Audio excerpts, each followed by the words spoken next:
Hoy, 17 de octubre, se conmemora San Ignacio de Antioquía, obispo y mártir. Ignacio fue el segundo sucesor de Pedro en el gobierno de la Iglesia de Antioquía.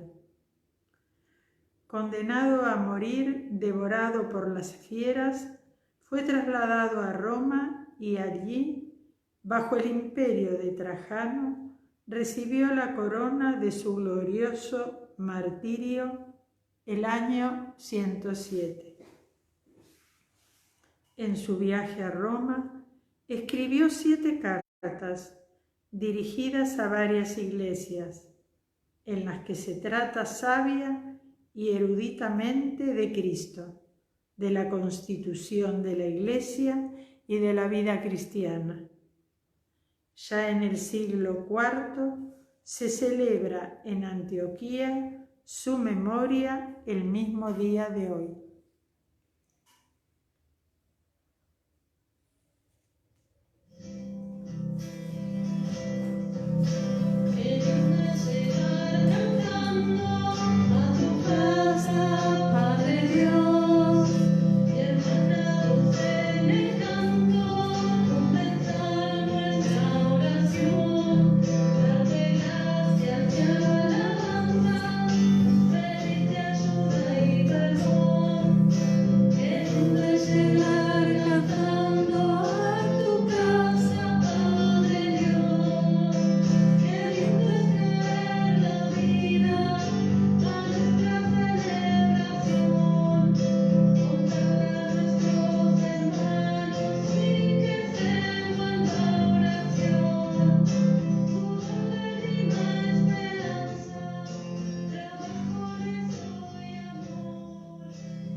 En nombre del Padre, del Hijo y del Espíritu Santo. Amén. La gracia y la paz de parte de Dios nuestro Padre y de Jesucristo el Señor esté con todos ustedes. Y con tu espíritu.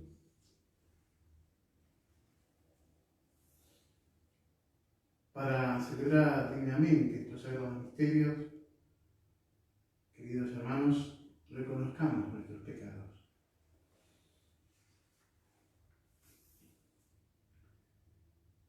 Señor, ten misericordia de nosotros, Porque hemos pecado contra ti. Muéstranos, Señor, tu misericordia. Y danos tu salvación. Dios Todopoderoso, tenga misericordia de nosotros, perdone nuestros pecados y nos lleve a la vida eterna. Amén. Oremos. Dios Todopoderoso y Eterno, que honras a tu Iglesia con el testimonio de los santos mártires, haz que el martirio de San Ignacio de Antioquía, que hoy celebramos, así como fue para él causa de eterna gloria, sea para nosotros motivo de constante protección. Por nuestro Señor Jesucristo, tu Hijo, que siendo Dios, vive y reina contigo en la unidad del Espíritu Santo, y es Dios por los siglos de los siglos. Amén.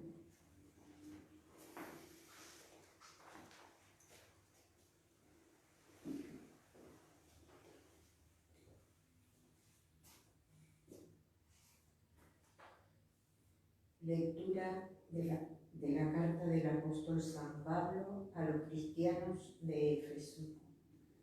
Hermanos, habiéndome enterado de la fe que ustedes tienen en el Señor Jesús y del amor que demuestran por todos los hermanos, doy gracias sin cesar por ustedes, recordándolo siempre en mis oraciones.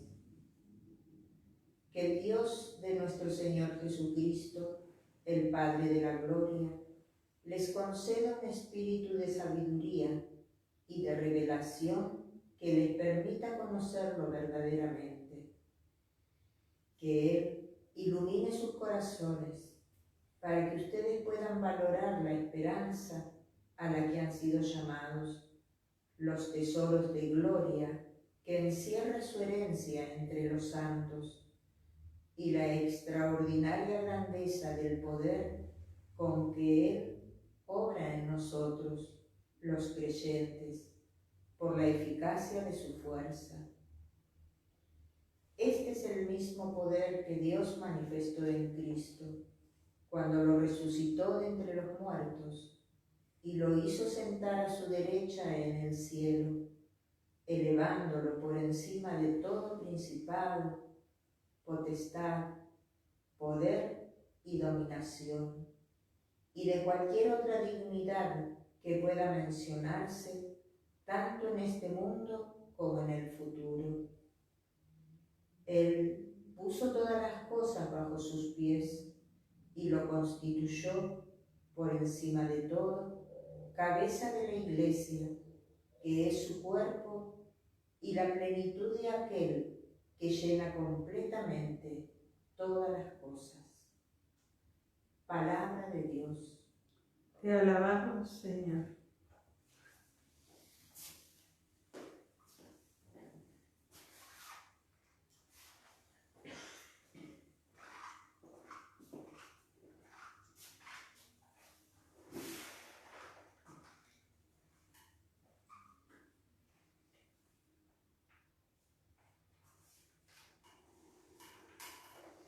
Diste dominio a tu Hijo sobre la obra de tus manos. Diste dominio a tu Hijo sobre la obra de tus manos. Señor, nuestro Dios, qué admirable es tu nombre en toda la tierra. Quiero adorar tu majestad sobre el cielo, con la alabanza de los niños y de los más pequeños. Diste dominio a tu Hijo sobre la obra de tus manos. Al ver el cielo, obra de tus manos, la luna y las estrellas que has creado, ¿qué es el hombre para que pienses en él? ¿El ser humano para que lo cuides? Diste dominio a tu Hijo sobre la obra de tus manos. Lo hiciste poco inferior a los ángeles, lo coronaste de gloria y esplendor, le diste dominio sobre la obra de tus manos, todo lo pusiste bajo sus pies. Diste dominio a tu Hijo sobre la obra de tus manos.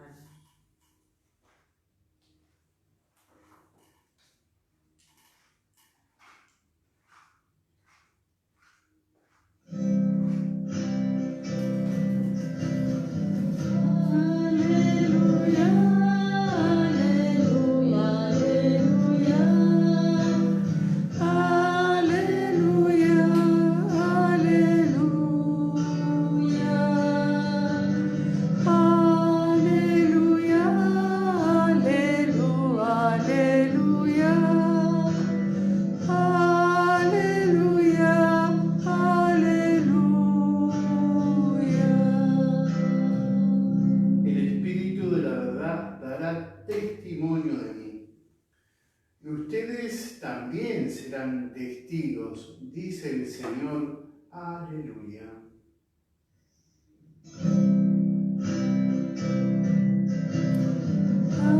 Aleluya, aleluya, aleluya. Aleluya, aleluya. Aleluya, aleluya, aleluya. Aleluya, aleluya. El Señor está con ustedes. Y Con tu espíritu. Evangelio de nuestro Señor Jesucristo según San Lucas.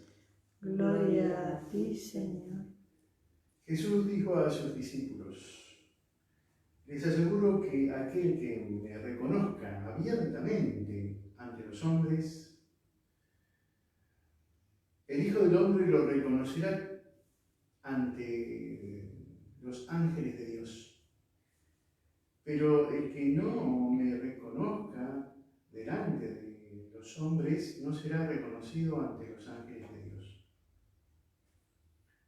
Al que diga una palabra contra el Hijo del Hombre, se le perdonará. Pero al que blasfeme contra el Espíritu Santo no se le perdonará. cuando lo lleven ante las sinagogas, ante los magistrados y las autoridades, no se preocupen de cómo se van a defender o qué van a decir, porque el Espíritu Santo les enseñará en ese momento lo que deban decir. Palabra del Señor. Gloria a ti, Señor Jesús.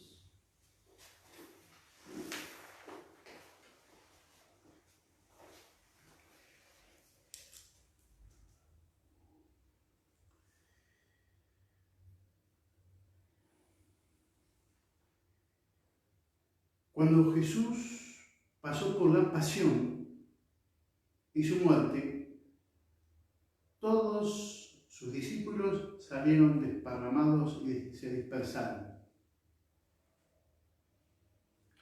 Todavía le faltaba la fuerza del Espíritu Santo para salir de la cobardía y manifestar públicamente que Jesucristo es el Señor. Pero cuando Jesús resucitó, ahí es donde ellos recuperaron el rumbo. Se transformaron en la iglesia que peregrina en la historia. La fuerza más grande va a ser dada el día de Pentecostés, cuando venga el Espíritu Santo. Por eso muchas veces decimos que la iglesia surge precisamente el día de Pentecostés, donde ahí se cubre la plenitud de la revelación, donde el Padre y el Hijo mandan al Espíritu Santo. Ahí vemos cómo Cristo nos enseña la Trinidad, Padre, el Hijo y el Espíritu Santo, que es el Espíritu de verdad y de la verdad que nos lleva a la verdad plena. El Espíritu Santo es la garantía de la gloria de Dios, y el Espíritu Santo es el que inspira por dentro como si fuera un doctor que sana y le da consuelo y fortaleza y los remedios necesarios al paciente. El Espíritu Santo es el doctor de las almas, aquel que nos enseña a decir que Jesucristo es el Señor. Pero no así como algo abstracto, el Señor. Sino nos enseña a decir, Él es mi Señor. O sea, nos enseña a hablar, nos enseña a dar testimonio de Jesús resucitado. La Iglesia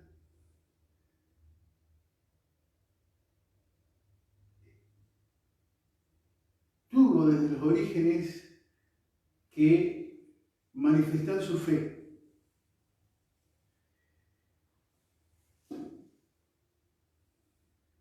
Jesús, si se acuerdan en la pasión,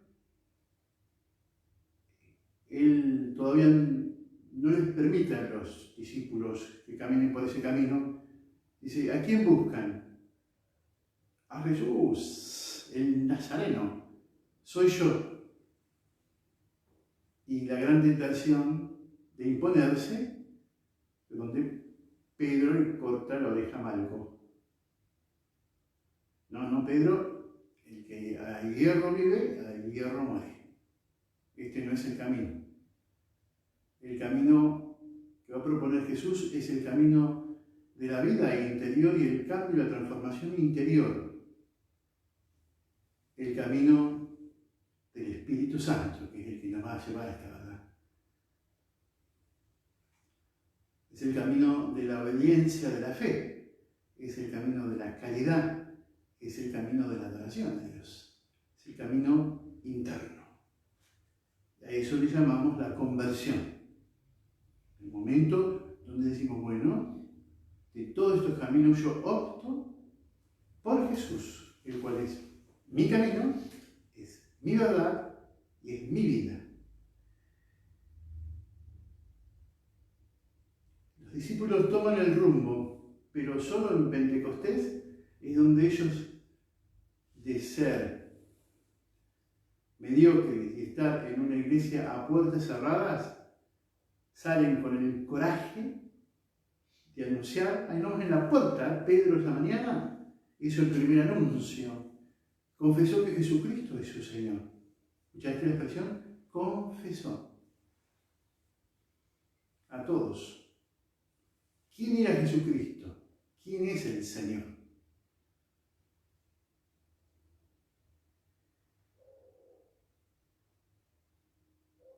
Entonces, dar testimonio de Jesús, como acá nos cuenta el Evangelio, que el que da testimonio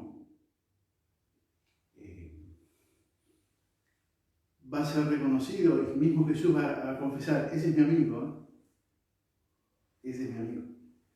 Jesús va a confesar que somos parte de Él. Y instruye el Señor diciendo que cuando venga el Espíritu Santo, que ya lo tenemos derecho al Espíritu Santo, a ver, hay que decir, nosotros celebramos en la liturgia, celebrar la fe, la fiesta de Pentecostés, pero de hecho, nosotros ya en la vida ya tenemos al Espíritu Santo. Entonces, mirando desde ahí que tenemos el Espíritu Santo desde el día del bautismo, desde ese momento el Espíritu Santo está obrando. Y en las almas justas, en las almas que están en gracia, el Espíritu Santo permanece, haciendo presente la Trinidad. Por eso somos inhabitados por la Trinidad. Por eso hay que estar en gracia cuanto antes, para que el Espíritu Santo siga habitándonos como Trinidad. El que me ama, mi Padre y yo, vendremos y habitaremos en Él. No hay que echar al Espíritu Santo, ¿eh? No hay que echarlo. Si bien no nos abandona, nosotros lo abandonamos. Nos transformamos en unos desgraciados porque estamos optando por el pecado y no por su divina presencia. Entonces la confesión consiste en poder dar testimonio de Él. Y entonces dice, bueno, pero si alguno tiene una inquietud o les da miedo, sepan que el Espíritu Santo les asiste. Y dice así, cuando lo lleven ante las sinagogas, ante los magistrados, ante las autoridades, no se preocupen de cómo. ¿Qué voy a decir? De cómo se van a defender, ni qué van a decir, ni cómo ni qué. O sea, ni cómo, las formas, los pasitos que vamos a dar, y el qué es sobre la esencia o el contenido. Porque el Espíritu Santo les enseñará en ese momento lo que deban decir. Nosotros a veces tenemos encerrado al Espíritu Santo y no le permitimos que salga. Si es el que da el coraje, es el que da la fuerza. No sé de dónde salen los miedos. Dice, yo no me animo a hablar, a hacer esto, a hacer aquello otro, o a hablar al Señor, ni siquiera hacer la señal de la cruz. ¿Qué pasa, cristiano? ¿Qué es ese impedimento que hay que te estás preocupando de cómo lo vas a decir y qué vas a decir? Si tenés el Espíritu Santo, Él es el que da la fuerza. Entonces, ¿los miedos de dónde vienen? ¿O es el demonio que nos ató con los miedos? ¿O es nuestra propia naturaleza que tiene miedo a equivocarse? Pero preferimos estar con aquel que no se equivoca, que es el Espíritu Santo, que nos enseña a confesar el dulce nombre de Jesús, hablar de Jesús, evangelizar. Aquí la palabra que estoy usando es confesar, que es la que aparece en la Biblia, ¿no? El que confiesa que Jesucristo es el Señor, ese ya comienza en él su salvación. Dice San Pablo ahí en los Romanos, el que cree con todo su corazón y con toda su fuerza y con toda su mente, cree en el corazón y luego lo confiesa, habla del Señor. Ya ahí comenzó la salvación, porque ya ha reconocido al Señor. La confesión. Somos capaces de hablar de fútbol, de comidas, de modas, incluso de los grupos de los que participamos como iglesia, de las conquistas, que hacemos para el Señor, pero el punto es animarse, y no es nuestra carne, es el Señor en nosotros. Animarse a hablar de Él, a confesar su nombre. Y así como le pasó a San Ignacio de Antioquía, también nos pasa hoy a nosotros. Hoy, marcada fuertemente por el laicismo,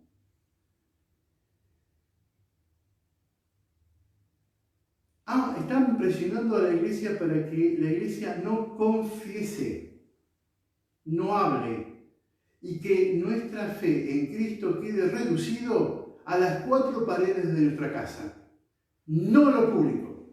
La Iglesia no tiene que estar hablando en lo público, no tiene que meterse en lo público. De tal manera que cuando un laico, un sacerdote, un obispo o el mismo papa levanta la voz y confiesa a Jesucristo, en ese momento hay gente que se pone muy nerviosa y agresiva, laicista. Porque quieren amordazar a la Iglesia. Que se quede en lo privado, haga lo que quiera en lo privado, pero en lo público no se metan. Catequesis ahora, ¿eh? Nosotros, excepto las hermanas, cualquier hermana religiosa que conozcan, excepto los consagrados, los pastores, que son los obispos, acuérdense que el Papa es obispo de Roma, los presbíteros, los diáconos, también somos bautizados, pero nosotros hemos hecho una consagración, nos sentimos llamados a una vocación más específica de consagración. Ahí tienen entonces todas las hermanas religiosas y todos los pastores de la Iglesia. Ahora, sin embargo, el resto, se llaman laicos. Estoy hablando de vos, ¿eh?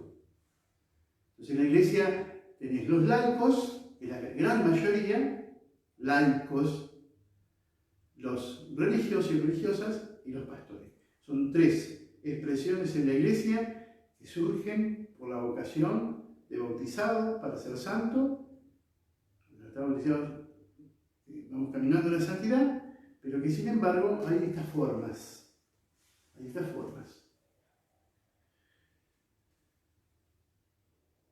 Entonces, la palabra laico viene del griego, que significa laos, que significa pueblo.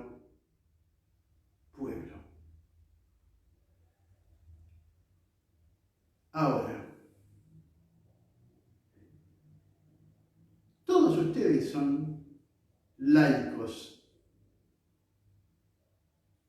y que están llamados a confesar el nombre de Jesús en las 4 paredes, casa, y en todas las cosas públicas, en todas, absolutamente en todas.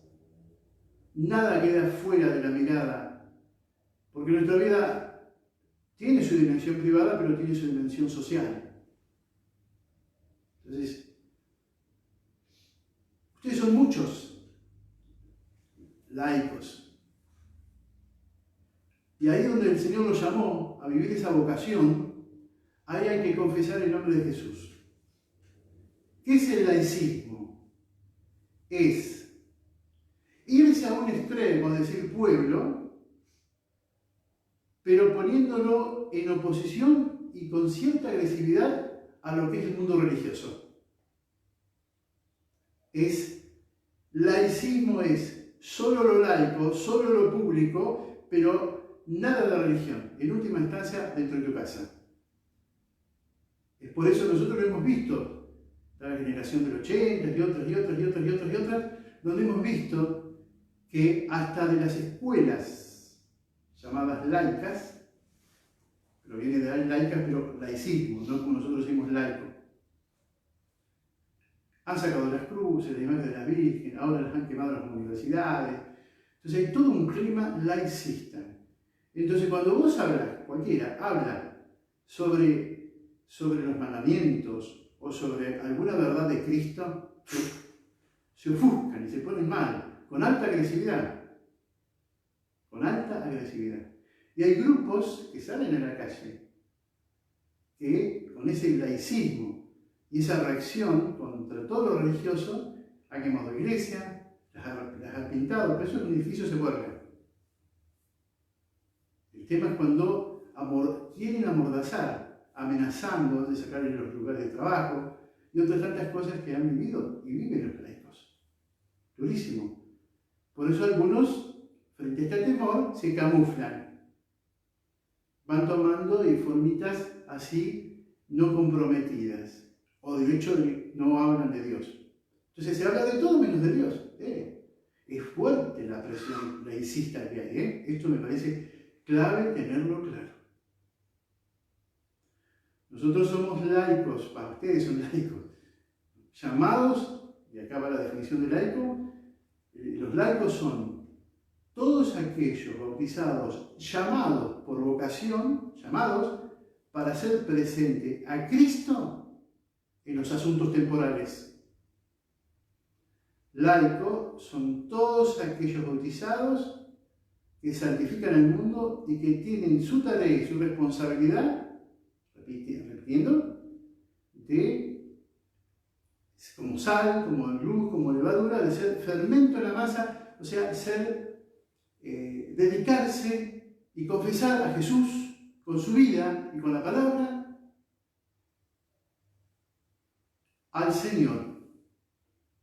¿En qué asuntos? En los seculares, ¿cuáles? El deporte, la política, la economía, la familia, la escuela. Después en las administraciones, en la empresa, en el mundo obrero, allí donde haya laicos bautizados, están comprometidos con la oración y están comprometidos de anunciar la verdad de Cristo. Mirá si tenés trabajo. Es un carisma hermoso y que tiene que ponerse en pie. Hay que romper el esquema, ¿no? Dice, la iglesia es sinónimo de obispo y de curas. No. La iglesia, el grueso, son ustedes los laicos, que levantan su voz, que tienen doble ciudadanía porque están dedicados a algunas cosas de la iglesia, como la catequesis, por ejemplo, pero el grueso de su actividad es la cotidiana, en los asuntos temporales. Ya tenés identidad. Mientras que el laicismo es dedicarse a las cosas seculares o temporales, pero Dios no existe, Dios no importa, fuera. Y fuera los cubre, fuera todo lo que puede. Todo, no sirve, eso no sirve, fuera. ¿Esa presión está o no está? Claro que está. Y entonces, frente a esto, acá el Señor nos invita precisamente a confesar su nombre. Encontré una frase de San Juan Crisóstomo. Dice, Dios no se contenta con la fe interior.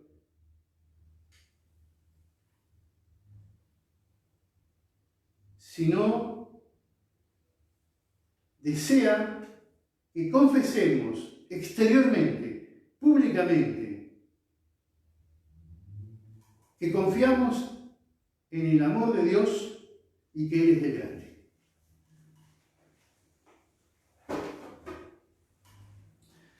Confesar el nombre de Jesús es tarea de todos los bautizados.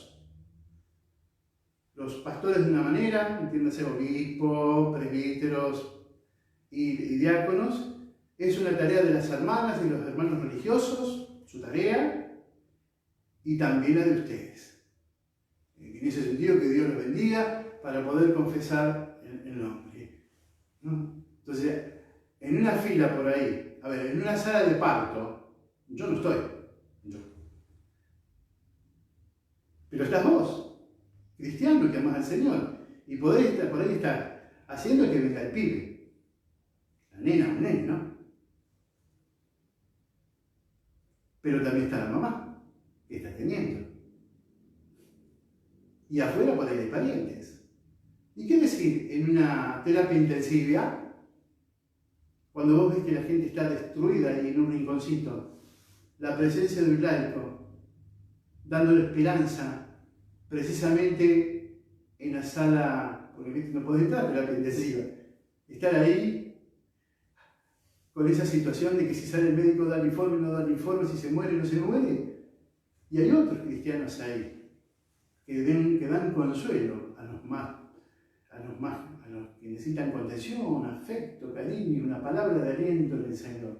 Ahí no podés decir, venite a las misas a nación y se te acaba el problema, no digas eso. Ahí es tu palabra, tu poder, tu presencia, pero no te dediques tanto a comuniqué, sino porque el Espíritu Santo, voy a ir, ven Espíritu Santo, enseñame qué es lo que es mejor, lo que es recto, lo que es bueno, para dar aliento a mis hermanos. Eso es confesar. Y cierro la predicación de hoy. Cuando Pedro muere, quedó un sucesor. Vamos a ver. Cuando Pedro deja Antioquía y él va a Roma, donde muere, Pedro dedicó mucho tiempo a formar una comunidad, es su comunidad, como así, por decir así. Antioquía es donde vivió Pedro, o sea, Pedro, y Roma es donde murió. La iglesia en algún momento entró en esta tensión. Si Pedro era el Papa o no era el Papa, o era el obispo de Antioquía, porque si vivió tanto tiempo ahí, entonces la iglesia dice, no, es donde murió, donde dio la máxima confesión. Ahí es la sede de Pedro.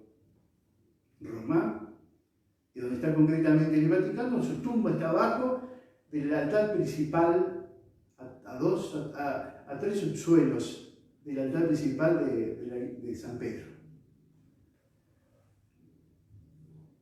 Pero Antioquía fue una ciudad muy importante y le puso el corazón, le puso todo su ser. Y cuando él parte, queda un obispo, o sea, el mismo.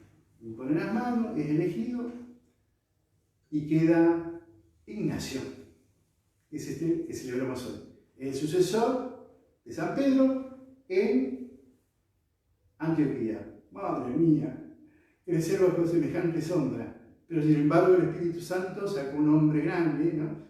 Como muchos cristianos pasa, después digamos, de Juan Pablo II, lo máximo ya no hay otro. No, ¿cómo no? Fíjate lo que está pasando ahora.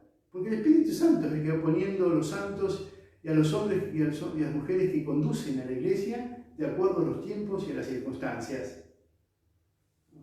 Entonces, es el Espíritu Santo, por eso no hay que blasfemar contra el Espíritu Santo. Él es el que va moviendo por dentro de los corazones. Por eso, con una claridad, el Papa Benedicto dijo, la iglesia es continuidad, no discontinuidad, es continuidad, la iglesia continúa. No hay cortes abruptos, sigue siendo. Y a Pedro, después vinieron otros, hasta llegar hoy a Francisco. Sigue siendo. Se llama, por eso la iglesia es una, es santa, católica y apostólica. ¿Qué es esto? Sigue el apóstol. Ahí, en la sede de Pedro, sigue estando Pedro, pero con otro nombre, por la sucesión, ¿no?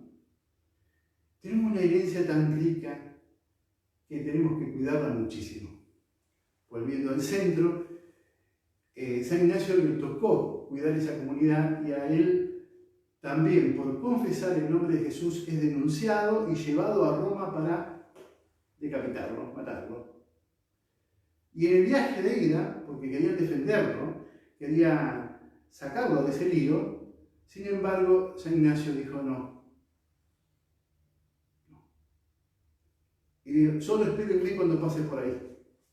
Y entonces cuando pasaba por las distintas comunidades, iba dándole aliento a las comunidades. Y cierro con esta expresión, a mí me gusta decirlo mucho, porque dice, yo siento como un río, como un manantial de agua dentro de mí y me está diciendo, ven hacia el Padre. Dios quiere que cada uno de nosotros podamos, también cuando damos testimonio de Jesús y damos confesión en nombre de Jesús, poder decir, siento dentro mío el río vivo del Espíritu Santo que me dice, ven hacia el Padre.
Oremos para que este sacrificio que es mío y de ustedes sea agradable a Dios, Padre Todopoderoso.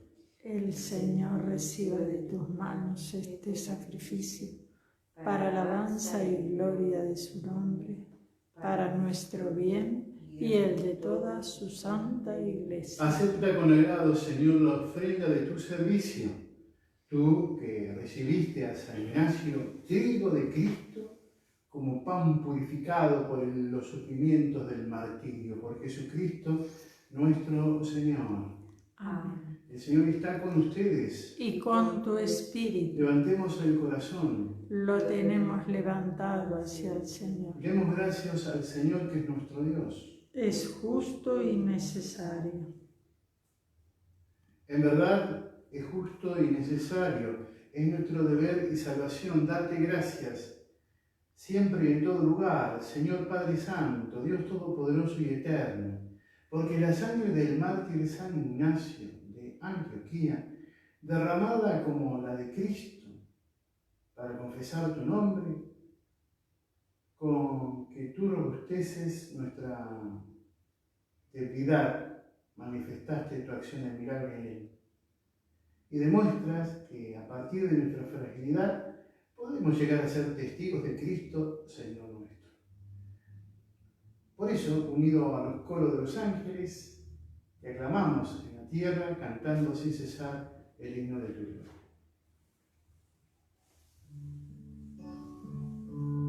Santo, santo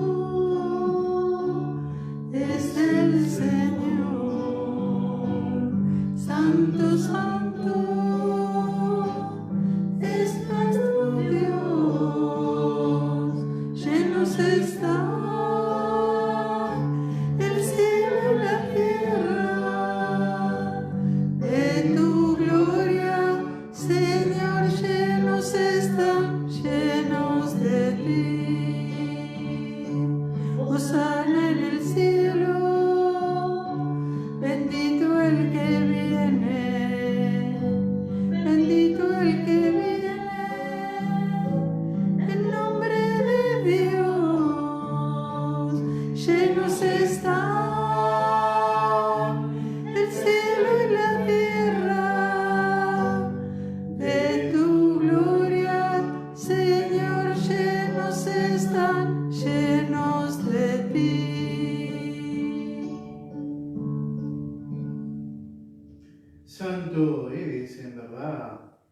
fuente de toda santidad. Por eso te pedimos que santifiques estos dones con la efusión de tu Espíritu, de manera que se conviertan para nosotros en el cuerpo y la sangre de Jesucristo nuestro Señor. El mismo, cuando iba a ser entregado a su pasión, voluntariamente aceptada, tomó pan. Dándote gracias, lo partió y lo dio a sus discípulos diciendo: tomen y coman todos de él, porque esto es mi cuerpo que será entregado por ustedes.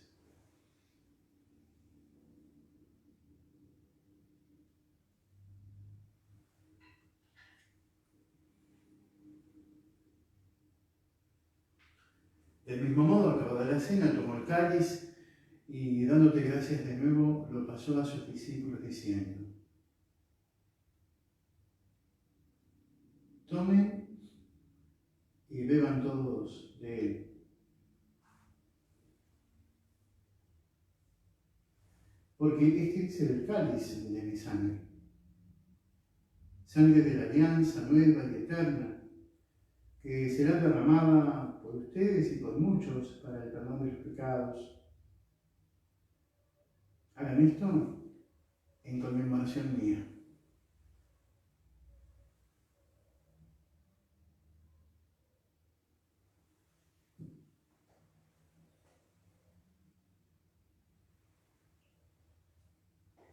Este es el misterio de la fe. Anunciamos tu muerte, proclamamos tu resurrección. Ven, Señor Jesús. Así, Padre, al celebrar ahora el memorial de la muerte y resurrección de tu Hijo, te ofrecemos el pan de vida y el cáliz de salvación. Y te damos gracias porque nos haces dignos de servirte en tu presencia. Te pedimos humildemente que el Espíritu Santo congregue en la unidad a cuantos participamos del cuerpo y la sangre de Cristo. Acuérdate, Señor, de tu Iglesia extendida por toda la tierra y con el Papa Francisco, nuestro obispo Gabriel y su auxiliar Darío, y todos los pastores que cuidan de tu pueblo, llévala a su perfección por la caridad. Acuérdate también de nuestros hermanos que se durmieron en la esperanza de la resurrección y de todos los que han muerto en tu misericordia, admítelos a contemplar la luz de tu rostro. Ten misericordia de todos nosotros, y así con María, la Virgen, Madre de Dios, San José su esposo, los apóstoles y cuantos vivieron en tu amistad a través de los tiempos, merezcamos por tu Hijo Jesucristo compartir la vida eterna y cantar tus alabanzas. Por Cristo, con Él y en Él, a ti, Dios Padre Omnipotente, en la unidad del Espíritu Santo, todo honor y toda gloria por los siglos de los siglos. Amén. Impulsados por el Espíritu de Cristo, digamos: Padre nuestro que Estás en el cielo, santificado sea tu nombre. Venga a nosotros tu reino. Hágase tu voluntad en la tierra como en el cielo. Danos hoy nuestro pan de cada día.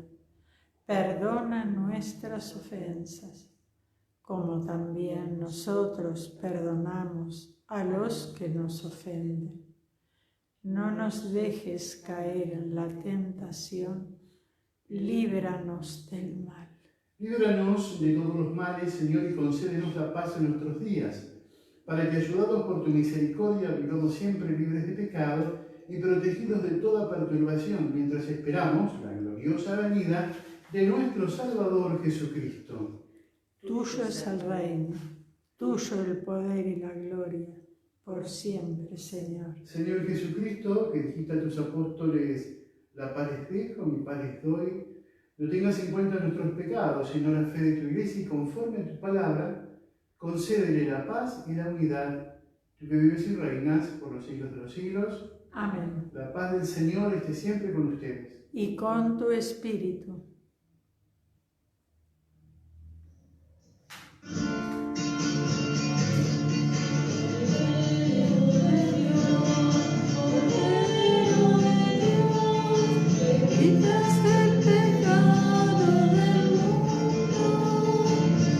Piedad.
Este es el Cordero de Dios que quita los pecados del mundo. Dichosos los invitados a la cena del Señor. Señor, no soy digna de que entres en mi casa, pero una palabra tuya bastará para sanar.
Oremos. Te pedimos, Padre, que el pan celestial que hemos recibido en la fiesta de San Ignacio de Antioquía nos dé fuerza para que de palabra y de obra nos manifestemos siempre como auténticos cristianos, por Jesucristo nuestro Señor. Amén. Que el Señor los bendiga y los proteja. Amén. Haga brillar su rostro sobre ustedes y les otorgue su misericordia. Amén. Vuelva su mirada hacia ustedes y les conceda la paz. Amén. Y la bendición del Dios Todopoderoso, del Padre, del Hijo y del Espíritu Santo, descienda sobre ustedes y permanezca para siempre. Amén. Habiendo celebrado la misa, permanezcamos en alegría y en paz. Demos gracias a Dios. Si andan con tiempo, busquen ahí en internet, porque frases de San Ignacio de Antioquía.